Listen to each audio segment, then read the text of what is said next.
hot takes. We today are talking about kind of Garruk versus Vivien. There are Garruk was evil for a while. He's back. They made Vivien, which kind of took his space. And now there's not really a defined space for the two of them. And that is what today's hot take is out. And in the meantime, please subscribe and like below while we talk about this. I don't think this is a big winner of the set as far as the Planeswalkers goes. It's cool. I like that Garruk's back. I think, yeah, the more interesting thing around Garruk to me is like, where does he fit within the green Planeswalker community? Because, you know, for those who don't know, generally they've tried making an effort, but that's what Vivien does, right? Her last card made 3/3 beasts all day long. Garruk's actually I have no idea why that last Vivien made beasts. That didn't make any sense to me. Wait, let Alex finish his statement. Yeah.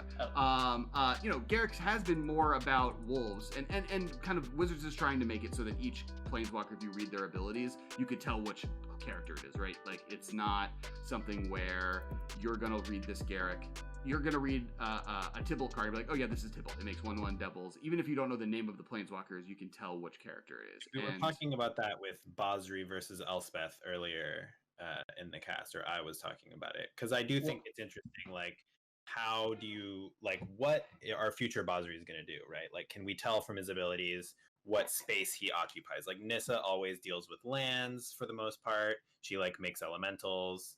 Garruk typically makes beasts, which are usually smaller than elementals.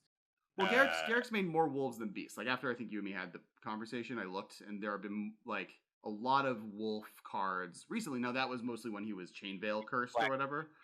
Yeah. Wolves. And then the last one did, right? Eldraine. Yeah, but he made beasts with his original one, and Apex Predator made beasts. Sure. Yeah, like mono green Garruk is back to making beasts. So Vivien, previous to Ikoria, she was mostly about like creature card manipulation, and like she had the one buffing your creatures. She had the Vivien Reed that like grabbed a creature from your sideboard. She had War of the Spark Vivien that looked at the top 3. You can put a creature into your hand. Where you like exiled it, but yeah. But then this most recent one made beasts. That's Garruk's thing. Yeah, you can't make beasts. I feel like if you looked at Vivien Monsters Advocate, like to what you said a second ago, if you had removed her name and you just read, you play with the top, you look at the top of your deck, you can cast if it's a creature. Plus make a beast, minus when you cast a creature, search your deck for a creature and put it into play, I would have been like, Windmill Slam, that's Garruk. But those other two abilities are so Vivien to me. Yeah, like playing creatures off the top of your library and tutoring for a creature both seem Vivien. And even giving the keywords to those creatures is Vivien. The only thing on that card that screams Garruk is 3/3 beast.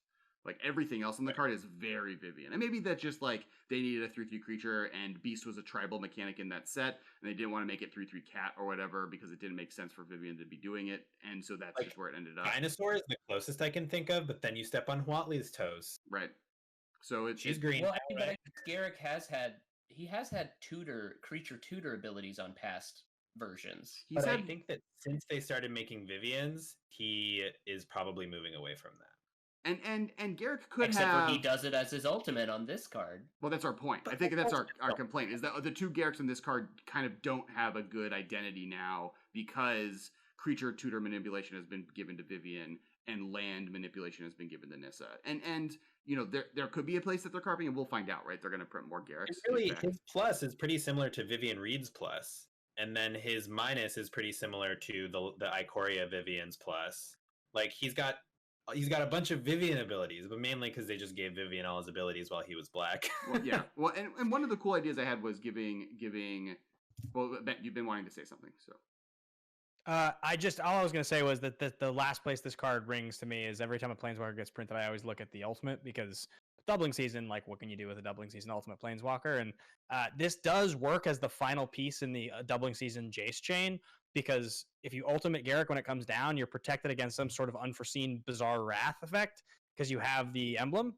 So now even if they manage to get rid of everything you've done on your huge turn somehow, now end step you search for your Emrakul or whatever, and then even if they get rid of it on their turn, and the next end step you just get another Emrakul, or you get Emrakul back in theory. That's actually fair. And it's mono green, right? Like, of all of the, like, before Huatli was red green, right? Or was it one of the red green? Yeah, Huatli was red green, and then mono blue. It was Samut that could do it with red green, that could get it, and then Jace was blue, so you had to play blue green. So this just lets you play those 2 cards, and then you can choose whatever other cards you want to play, or just be mono green, which might be better I because then think you could just be like Jace Architect of Thought is so much better than this card. Just take the damage from your lands. I agree. Yeah. Well, because with Jace, like you get a million things, and like probably like you're playing multicolors, and like Nahiri just like wins the game for you as your And last Jace one. is by like giving a it an eighth. reasonable 4-mana planeswalker that Yeah. you could like play in a format and not be embarrassed. Yeah, you play it Yeah, and you agreed. draw a bunch of cards and you make it so none of their creatures do as much. Like you like at least gain 6 life because they have to kill it and all of their creatures get -1/-1. One idea I had, and I think we had a conversation on Twitter as well, was like making him the green. I attack people physically. Like, you know, Gideon was the white one. Sarkon now has it in red, but there hasn't really been a green creature that like actually gets and fights creatures, and that's kind of Garruk's plot line, right? He like hunts down other planeswalkers or other creatures, and maybe he has the ability just to get swole and start fighting some people. So one thing I actually really liked from the Eldraine story about Garruk that like is not I mean, it's kind of reflected on cards because he always has like beasts that he's hanging with in card art, but like he's like this just huge scary dude, but like animals just love him. Oh, just like yeah. deer come out of the forest and he just like pets them super gentle and stuff. Like he just birds. He was animals are the all about Disney Garruk, even princess. though he's just like this huge like scary ass dude who like doesn't talk that much, so he's even scarier because he's just like, yeah, let's go. He should He's like the he's like breeder. yeah, his arm up, and there should be like a hawk that There's lands like on a his arm wolf with like a big walking by, and sword. he's like, "Oh, hey, buddy!" Like, Yeah. I thought that was really Like if he does get the Gideon turn into a creature ability, his creature type better be beast. yeah. Yes, But that's why yeah. I like him making beast tokens, right? Because he just like when he's around, there's just beasts popping out the woods because he's like magnetic, you know? Like animals just love this dude. And I like, think I would when- keep beasts under Garruk. I don't think we have him lose that and give that to Vivien. I don't think Vivien needs that design space. And once in a while, she can just make any creature depending on what the set needs because she's the person who can do what the set needs at the right moment. You could But always I say, did and then think, you could say like I'm gonna go beast mode. Like that's a thing you could do. Yeah, Like, yeah. Garruk's gonna go beast mode. Like that feels And like I do like his punch ability from Garruk Relentless, where he like deals 3 damage to a creature and he like fights a creature. He deals 3 damage to it. and yeah, it yeah. with power back to him. I thought that was like a really unique planeswalker ability, and it fits Garruk a lot better than I think it fits any other planeswalker. Yeah, like even like right. Gideon and Sarkin, who are getting into the fray themselves, it feels like they attack players, right? Like they're. But Garruk, I like him like hunting down an opponent's creature and like having to take damage. Like I thought that was a cool ability. There's not a ton of design space for it, but like Garruk deals damage equal to his loyalty to target target creature or something. Like I don't know. I mean, and even that just like that is a -0 is, or even that is Yeah. like a +1 is fine because like it like basically is like he gets +1/+1 and then fights a creature as long as he has another +1. I think that's I just, don't know. like, I a thing mean, you can have. it's tricky because like you don't want him to be too close to a Chandra, right? Like yeah, Chandra yeah. dealing damage equal to her loyalty to a creature sounds like a Chandra ability, but like, what does Garruk do? So him taking damage back made more sense, but like, how many ways can you really phrase that to make the ability seem unique? Well, I don't but know. I don't think you have to. I mean, think about how many Chandras just do 1 damage to target player. That's not a feature though. I mean, but like by that same token, like you could theoretically phrase it like a combination of the Gideon and the punch. Like he could have like a 0 until end of turn. Garruk becomes a creature with a power toughness equal to the number of loyalty counters he controls. You may have him fight up to 1 creature you don't control. So then he might die fighting the creature, or he might shrink, losing loyalty. He'll shrink, losing loyalty to fight the creature, Or he but can then just he's attack. still alive. So then he can swing in and punch too. Yeah, I like that. And I think like Garruk like has like you can even do like become a creature and make it a 3/3, right? Like it could be both. Like you can do cool stuff like that where it's more about like having the beast show up. I think there's places to play that are Garruk feeling. This set in particular doesn't feel like they've decided what Garruk's design space is. Agreed. That's more of the issue. It's like Because all of Garruk these seems like it could have been a Vivien, and then they were like, "Wait, Garruk came back this year. Let's put him in." Right. You know, like Like that's we what just it have seems Vivien like in it the could last have been. set, and like even to the extent that maybe the +1 was like something slightly different and more Vivien-y, and they're like, oh, but this is Garruk, so let's make it a +3/+3 instead of a +1/+1 counter and vigilance or something, right? Yeah, I agree. And we'll see as we get more Vivien cards and more Garruk cards. Like it'll kind of flesh itself out. Like we were saying, early Garruk cards do stuff that I don't think Garruk would do now, and you know, untapping lands and stuff. That's like totally in Nissa's wheelhouse. But that's what Garruk Wildspeaker did. It was just like I can think also we'll see it progress as they make more cards and they like force themselves to differentiate more. I can also see Garruk doing kind of the Luca thing of like, because he's done this before, right? The sneak attack, but maybe from hand, not necessarily from your deck. So he's not like finding you creatures; he's just helping you get one big creature that you're friends with into play. Yeah, he did that once. That was cool. Yeah, it was the like it was the mono green Garruk after he became black green, right? That was like Is that the 6-drop, the green 3 one?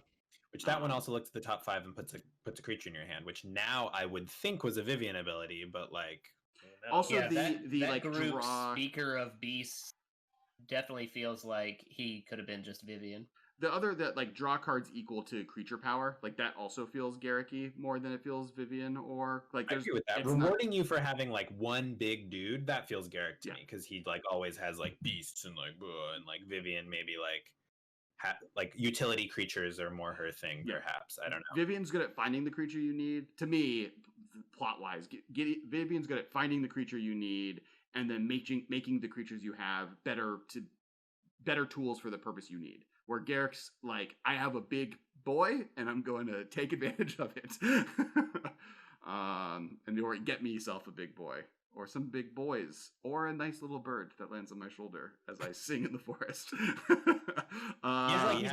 like Disney princess energy, except as just like a freaking jacked 7-foot tall guy. Yeah. He kind of feels like the Old Spice guy, except in Magic and named Garruk, right? I'm like fine, I'm fine with that. Yeah. Hello there. Look at this planeswalker. Look at me. Look at this planeswalker. Look at me. I'm on a beast. Can't whistle and smile at the same time. So that is it for today's episode. Thanks for listening to the hot take. We have patrons. Check that out. Make sure to follow us on Twitter. I'm at Kess Wiley. You guys can find me at Ben Bateman Media, or also check out the new thing I'm doing over on Nerds and Suits, youtube.com/nerdsandsuits. I'm at Dudard on Twitter, DUDARDD. And I'm at Marsh Unfocused. And then make sure also just Kess Wiley on Twitch, where we'll do live streaming and have good fun times there.